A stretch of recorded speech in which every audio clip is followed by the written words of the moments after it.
悪いな、クリムジョ。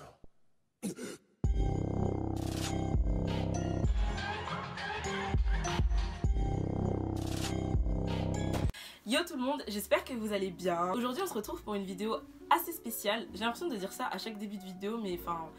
J'avoue c'est pas si spécial que ça, mais attendez, laissez-moi m'expliquer. Aujourd'hui je vais vous présenter 4 mangas / animés à voir pour la Saint-Valentin. Mais avant de commencer la vidéo, je vous mets mon Instagram juste là. N'hésitez pas à y faire un tour parce que c'est cool aussi là-bas. En ce moment j'essaye de faire une vidéo par semaine, donc n'hésitez pas à vous abonner si jamais mon contenu vous plaît. Toutes les semaines, petite vidéo, tous les samedis à 16h. On adore. Bref, c'est parti. La vidéo en fait elle est scindée en deux, donc je vais vous présenter 2 mangas et ensuite je vais vous présenter 2 animés. Après ça dépend, mais les mangas sont disponibles en animé, les animés sont disponibles en manga. Bref, si vous êtes plus à l'aise sur les formats manga, n'hésitez pas à checker la version manga de l'animé que je vous ai proposé et vice versa.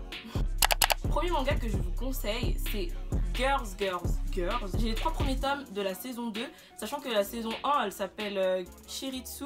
Pourquoi je vous propose la saison 2 et pas la saison 1? Parce que déjà premièrement j'ai pas lu la saison 1 et deuxièmement comme vous pouvez le voir en fait vous n'êtes pas obligé d'avoir lu la saison 1 pour lire la saison 2. Et vu que moi j'ai lu que la saison 2, je vais pas vous proposer la saison 1. Mais si la saison 2 vous intéresse, vous pouvez toujours aller lire la saison 1 après.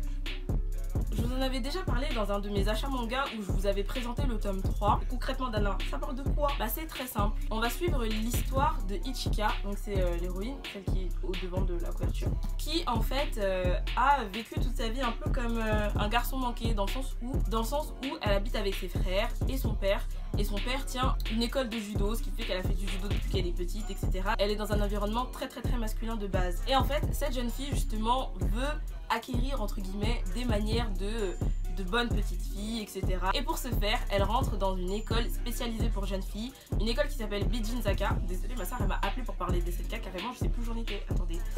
Oui, donc Ichika en fait, donc son but c'est de acquérir des manières entre guillemets de jeune fille respectable. Et pour ça en fait, elle va au lycée Bijinzaka, sauf que surprise! Au lycée Bijinzaka, en fait, les étudiantes, en fait, elles pensent que aux garçons. Il n'y a que les garçons dans leur tête. Vraiment, c'est que elles veulent que parce que justement, en fait, l'équivalent du lycée Bijinzaka pour garçons, il est juste à côté. Et en fait, elles sont obsédées par les garçons du lycée d'à côté, tout simplement. Et on suit ces péripéties parce qu'elle finit par se rapprocher d'un mec qui s'appelle Hisoka. Et qui est grave BG dans l'école, etc. tu vois. Et en fait, elle finit par se rapprocher de lui, par sortir avec lui. Et en fait, elle vit sa première relation amoureuse, tout simplement, avec ce garçon. Et cette relation est semée d'embûches, forcément, parce que les filles sont jalouses. C'est un shoujo de Mayumi Yokoyama, paru aux éditions Panini Manga, et qui comporte 3 tomes sortis à l'heure actuelle. Mais il y a le tome 4 et 5 qui doivent sortir dans un format double. En fait, il devait sortir genre là, en janvier, mais je sais pas pourquoi il n'est pas sorti encore. Je pense qu'il a été repoussé par rapport à la crise sanitaire, etc. Mais du coup, il est censé sortir cette année. Je trouve que c'est un shoujo grave agréable où l'héroïne n'est archi pas genre gnangnan, etc. Parce que clairement leur but c'est de passer le cap de la première fois. Donc c'est pas gnangnan, c'est quand même pour public averti, je dirais. Je mettrais pas ça dans les mains de personnes de 12 ans par exemple, mais plus pour les ados. Enfin peut-être, après ça veut rien dire, hein, mais genre peut-être moins de 15 ans. Je pense pas que ce soit pour vous. Enfin pourquoi pas, mais bon, enfin c'est que mon avis personnel. L'héroïne en fait, elle est certes inexpérimentée. J'ai l'impression que la caméra elle est pas droite. L'héroïne elle est certes inexpérimentée, mais en fait elle est pas naïve. Ce qui fait que on n'a pas un récit où l'héroïne se fait bafouer à chaque fois et elle apprend jamais de ses erreurs, où c'est trop gnangnan, où ça va trop vite, etc. Franchement là je trouve que c'est grave bien posé, c'est grave bien fait en fait, même si le manga n'est que en 5 tomes initialement. Donc voilà, c'est un manga assez court, donc ça se lit facilement en une soirée. Après malheureusement pour les 2 derniers tomes, je vais pas vous conseiller d'aller lire ça sur des plateformes illégales, mais c'est une possibilité. Et en tout cas ouais, moi j'attends vraiment la sortie des tomes. Je veux pas lire ça en scan, je préfère vraiment attendre la sortie du tome double. Girls saison 2, c'est un shoujo que je vous conseille. Deuxième manga que j'ai à vous conseiller, c'est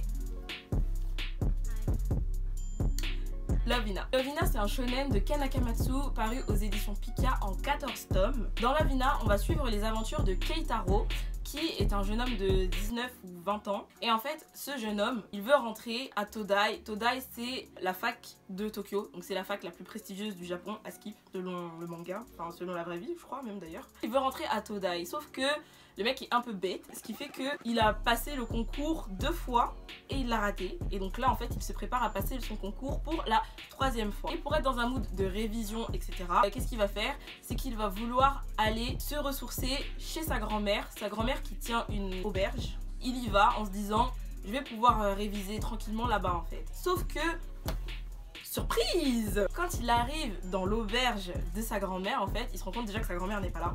Et que l'auberge est devenue un pensionnat pour jeunes filles. Ce qui fait que, déjà, bon, il arrive, il est un peu dépaysé et tout. Il se dit, mais wesh, c'est quoi ce délire? Normalement, ma grand-mère, elle est censée être là et tout, nanana, nanana. Et en fait, il fait la rencontre de 5 jeunes filles qui habitent du coup dans le pensionnat, dont Naru, ici.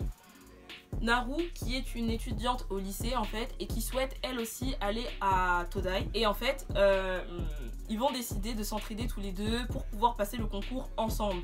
Bien évidemment, vu que c'est une vidéo qui parle de Saint-Valentin, vous pouvez imaginer ce qui va se passer entre les deux protagonistes. Mais entre temps, vraiment, il se passe des trucs tellement hilarants, vraiment tellement hilarants. Genre en fait, le héros, il est toujours pris dans une situation mais qui le dépasse tout le temps.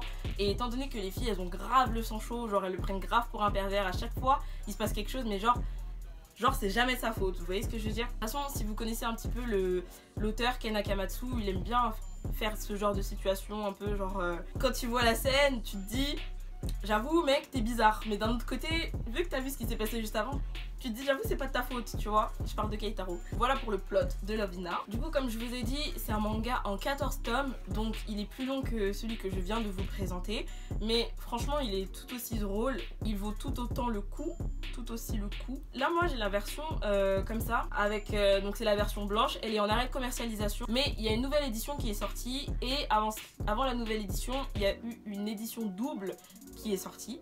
Il y a également un animé de 24 épisodes si jamais ça vous intéresse. Moi j'ai pas fini de le lire, j'en suis au tome 4. Je me suis stoppée parce que j'ai lu un peu d'un coup, mais je me suis un peu stoppée parce que j'ai pas le tome 5 malheureusement.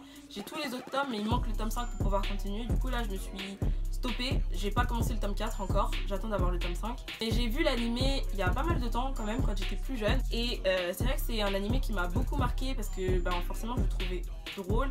Et c'est l'un des premiers animés que j'ai regardé, donc forcément j'ai un très très bon souvenir de cet animé. Sur certains sites il est considéré comme ecchi, mais je trouve quand même que la nudité est grave modérée. C'est certes centré sur les situations bizarres, pas bizarres mais enfin les situations genre perverses, non je sais pas comment vous expliquer, mais en gros certes c'est centré sur les situations un peu bizarres ou loufoques, mais la nudité elle est très modérée je trouve en tout cas. Donc voilà, deuxième et dernier manga que je vous ai présenté, Love Hina en 14 tomes, si jamais ça vous intéresse. 24 épisodes également disponibles, n'hésitez pas à les regarder parce que je vous le conseille. On passe ensuite aux animés, et le premier animé que je veux vous présenter c'est Peach Girl. Peach Girl c'est quoi? On va suivre l'histoire de Momo qui en fait elle a la peau bronzée parce qu'elle est dans le club de natation, et au Japon en fait les filles qui ont la peau bronzée elles sont appelées les Gailism je crois.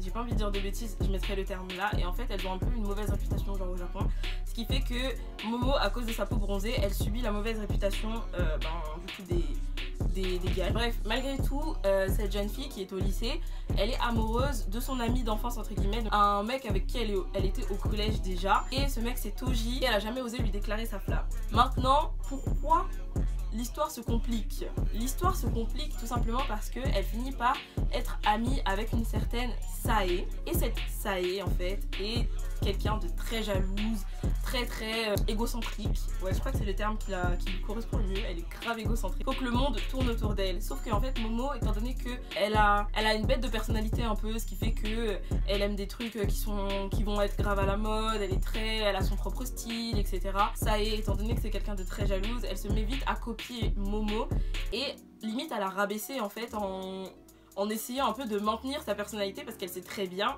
que si elles traînent ensemble, les gens qui ils vont remarquer en premier, c'est Momo, au-delà de ton physique bien évidemment. L'histoire se complique. Quand Sae apprend que Momo est amoureuse de Toji, vu que c'est quelqu'un de jalouse, elle va faire en sorte de saboter Momo auprès de Toji en fait, pour que Toji ne sorte jamais avec Momo. Entre temps, il y a un quatrième personnage qui va arriver, et ce personnage c'est Okayasu, qui lui est amoureux de Momo. Ça fait du coup un quatuor amoureux. Okayasu est amoureux de Momo, Momo est amoureuse de Toji, et à côté de ça t'as Sae qui veut en fait Toji aussi parce que Momo est amoureuse de Toji. Enfin bref, le plot s'arrête ici pour l'instant. C'est un animé en 24 épisodes sorti en 2005. Les dessins sont un peu rétro je trouve, mais ça fait grave le charme, moi j'adore, et franchement c'est l'un des animés que j'ai le plus vu de ma vie. Vraiment je le regarde par période, peut-être de tous les 5 mois, quelque chose comme ça, je le regarde en fait parce que j'adore tout simplement. Bien évidemment il est aussi disponible en manga, il est sorti en 18 tomes, malheureusement il est en arrêt de commercialisation, donc vous pouvez trouver les tomes que d'occasion. Il y a également un film live qui est sorti, donc avec des vraies personnes, si jamais vous êtes plus film que animé, ou plus film que manga. Ce que j'aime bien c'est que l'héroïne, malgré le fait qu'elle subisse plusieurs attaques, elle reste digne entre guillemets. En fait elle n'est pas là en train de pleurer dans son coin en mode je m'en sortirai jamais. En fait elle a grave un gros caractère, Momo, et c'est ça que j'aime bien, parce que même si elle se fait un peu victime à cause de Sae et à cause des autres personnes de l'école aussi qui la jugent par rapport à sa peau bronzée, même si elle se fait un peu victime par rapport à ça, en fait elle ne se laisse pas marcher dessus. Bref, si vous cherchez un animé avec une romance super cute, des coups bas à gogo, mais malgré tout une héroïne qui ne se laisse pas faire et qui n'est pas naïve non plus, Peach Girl, c'est pour vous, je vous le conseille.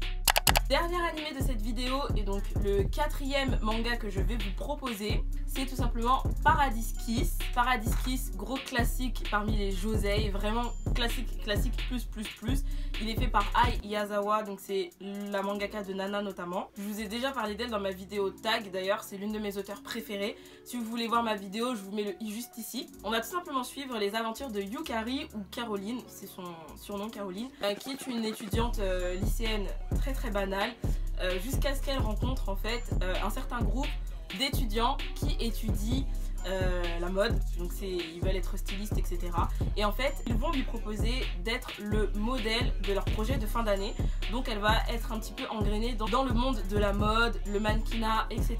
Parmi le groupe d'étudiants il y a Georges qui est l'étudiant le plus charismatique du groupe forcément, et voilà quoi, Caroline, Georges, Caroline. C'est un animé assez court en 12 épisodes sorti en 2005. Si vous êtes plus intéressé par la lecture, il y a un manga en 5 tomes. Malheureusement les tomes sont en arrêt de commercialisation et donc assez rares / introuvables, ou introuvables à des prix décents, vraiment je vous dis la vérité.